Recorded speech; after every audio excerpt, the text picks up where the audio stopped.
Hello, I'm Dean Bertram, and welcome to my weird library.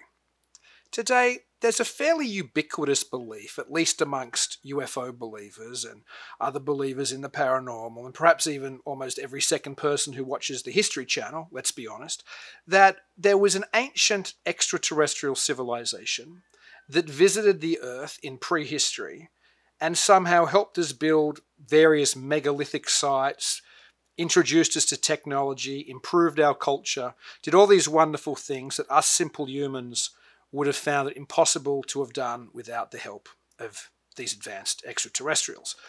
That idea probably burst onto the scene first in the late 1960s into the early 1970s with von Däniken's book Chariots of the Gods.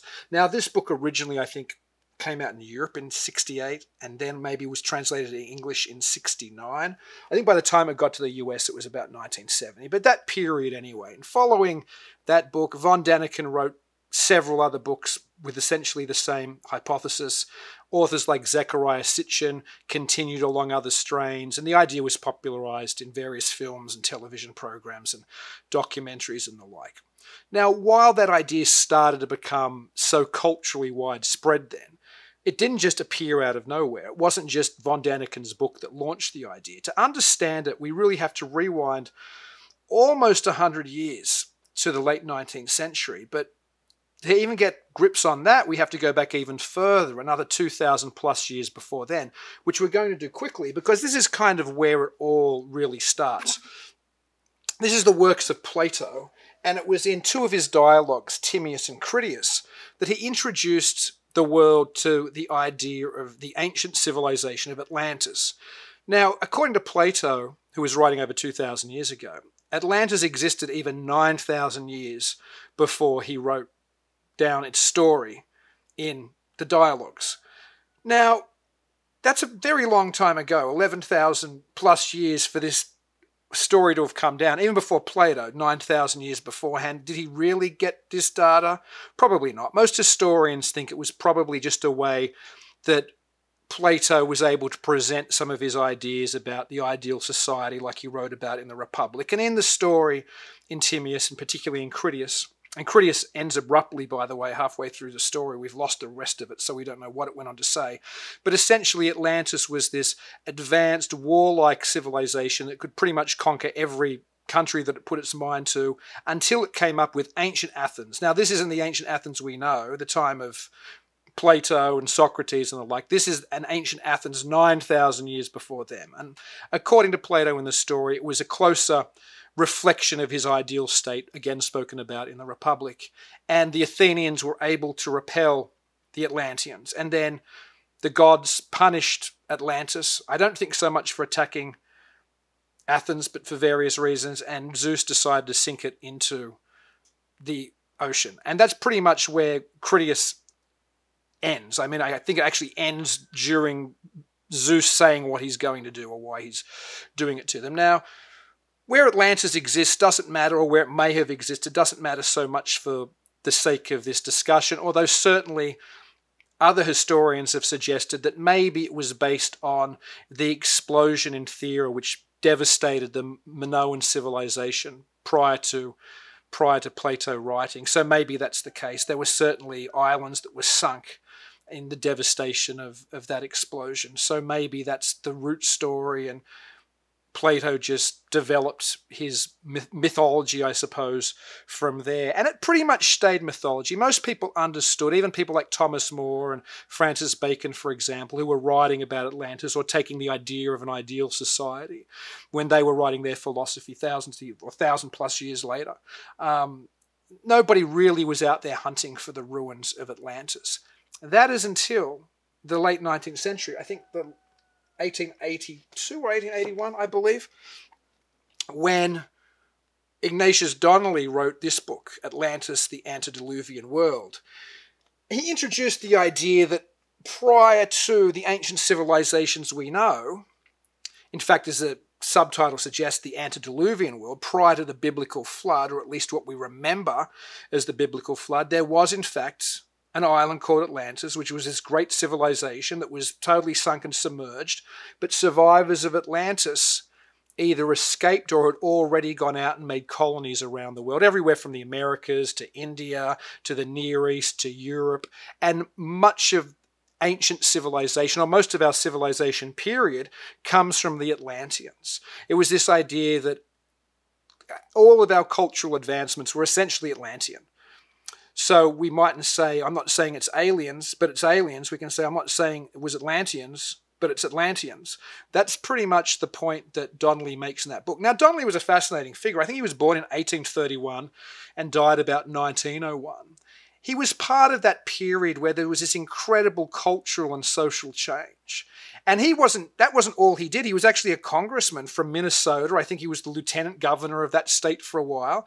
He started a utopian town, which failed in the end, although I think Donnelly made some money out of that. He also wrote a number of books saying that he'd figured out a secret cipher in Shakespeare, which really proved that Francis Bacon was the author. He wrote another novel, or not another novel, actually, a book following his success of Atlantis, the Antediluvian World, called Ragnarok, the Age of Fire and Gravel. And it was about a comet hitting the Earth and causing this incredible devastation, which Atlantis was probably a part of the reason that sunk. It destroyed earlier civilizations. And a lot of our folk memory and stories and religions remember that period in our distant past. And that, of course, is something that Velikovsky talked about later in the 1950s in his book, Worlds in Collision. So Donnelly launched a number of those ideas. He also wrote a novel called Caesar's Column, which is essentially a dystopian novel set in the future where the world is controlled by this oligarchy of capitalists, which is kind of interesting considering where we sit today and often similar discussions about the world being manipulated by billionaires. Donnelly was kind of prescient. He actually drifted between the Republican and the Democrat Party and ultimately into populist parties. So he was very much a period again of that 19th century where everything was up and everything was in flux. But after he wrote Atlantis, it had a massive impact actually on the culture, particularly on occult culture. So people like Madame Blavatsky, who founded Theosophy, and later Rudolf Steiner, and many occultists and many theosophists in the 19th century into the early 20th century, continued this idea that Atlantis was a genuine civilization that was possibly even spiritually advanced, technologically advanced certainly, and was responsible for much of the ancient megalithic architecture and also had perhaps spiritual wisdom to share with us. It goes through the occult all the way through the 19th century, like I said, in the late 19th into the 20th. So people like Edgar Cayce, who was the famous sleeping prophet, started to inject Atlantis into his story. So when he'd be having his readings or his dreams, or when he was looking into people's past lives, he'd find out that they were really Atlanteans. And he believed that the records of Atlantis were, secreted away in places, where maybe we could access through dreams, or maybe we could actually go and dig up. It continued, interestingly also, into science fiction. And into the paranormal. We talked about Charles Fort in last week's episode, which I'll link up at the end of this. Fort suggested that there was an extraterrestrial race that perhaps owned this property, or rather that we were property of this extraterrestrial race. They owned this planet. And it was continued, as I mentioned also in last week's episode, in the writings of H.P. Lovecraft. And particularly, it was actually probably the stories in this book, in the Dunwich Horror and others. It's referenced in Call of Cthulhu that perhaps some of those kind of megalithic artifacts in Pacific Islands are potentially from, or actually according to Lovecraft, were from an ancient extraterrestrial civilization. And also in the Mountains of Madness, where it's even suggested that ancient extraterrestrials genetically engineered the human race, which is certainly part of the writings of Zecharia Sitchin and people like that.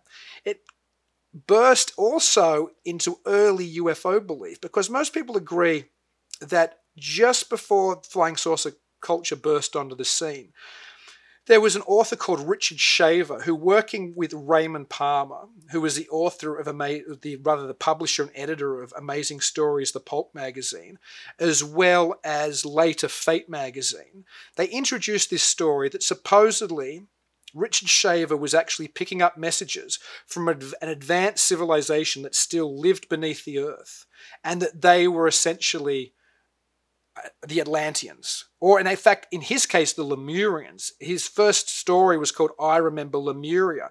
Lemuria was kind of this alternative Atlantis story, which fits with it, is that most people suggest that Atlantis probably was in the Atlantic Ocean, perhaps just outside of the Straits of Gibraltar, while Lemuria some people have placed in either the Indian Ocean or the Pacific Ocean. In fact, the idea of Lemuria started because zoologists proposed where there were lemurs in different diverse places, there must have been a land bridge that they crossed once and it sunk. And then occultists and other types ran with that idea. So it was another type Atlantis, another ancient sunken continent. So by the time UFO belief burst into popular consciousness in the late 40s and early 50s, there was already this idea about an ancient civilization that had been involved in human affairs from time immemorial, perhaps still, according to Richard Shaver, involved with us in various malicious ways now.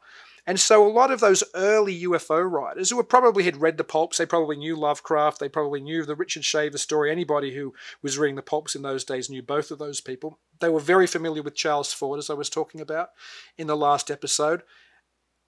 Started to place UFO visitation in this older cultural tradition of an older, more advanced extraterrestrial race or visitations. And so you see in authors like Desmond Leslie, who wrote the first George Adamski book with George Adamski. They co-authored it. Adamski wrote one half, Leslie wrote the other half. And in Leslie's half, the book's called Flying Saucers Have Landed. In Leslie's half, he talks about the history of flying saucer visitation. He goes back to ancient times and sees evidence of extraterrestrial visitations then. And other authors as well, like Harold Wilkins, who wrote Flying Saucers on the Attack, other books like that. He was also writing about Atlantis. So it became part of this broader belief system that perhaps the ETs had been visiting us for a very long time.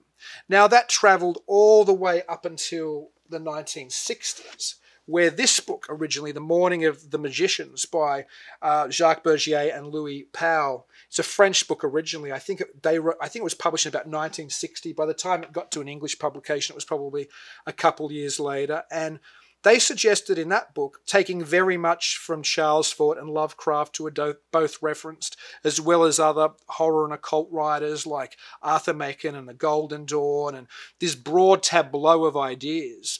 Also, they talk about Nazi occultism, but within this idea that there's an alternative reality which we only glimpse really parts of. One of the big pushes in there was the fact that there was an older culture or an older civilization, an Atlantean type civilization, a Lovecraft type civilization, the type of the Earth's property and owned by another race suggestion that Charles Fort put forward. And whether Bergier and Pauwel were seriously believing this, or as they suggested, they were just throwing out these ideas to kind of shake up our very set way of looking at the world, who knows? But that moved through eventually to, of course, again, Chariots of the Gods, just, half a dozen years later.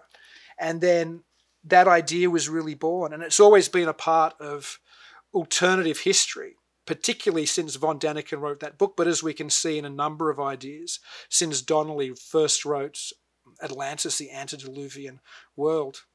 And you can probably start to see how a lot of the books we're talking about intersect. Like we've seen Lovecraft, who we're going to do soon, intersect already. We've seen Fort intersect. We've talked about what other people have we hit multiple times? Anyway, we're going to continue seeing this kind of intersection or interconnection as we, I think, go through this show. And sometimes it might be standalones, but it's very hard not to find strains, and that's the whole purpose of it, really. The idea that none of these ideas exist in a vacuum, and there's this rich alternative current of thought which kind of travels along with our mainstream ideas. Anyway, I enjoyed talking to you about this today and having a little bit of a rant. Please subscribe to the channel, like us, and check out Talking Weird, the show that I do weekly with Jen Durrell live every Saturday night at 11 p.m. Also available on this channel. And until we talk again, keep it weird.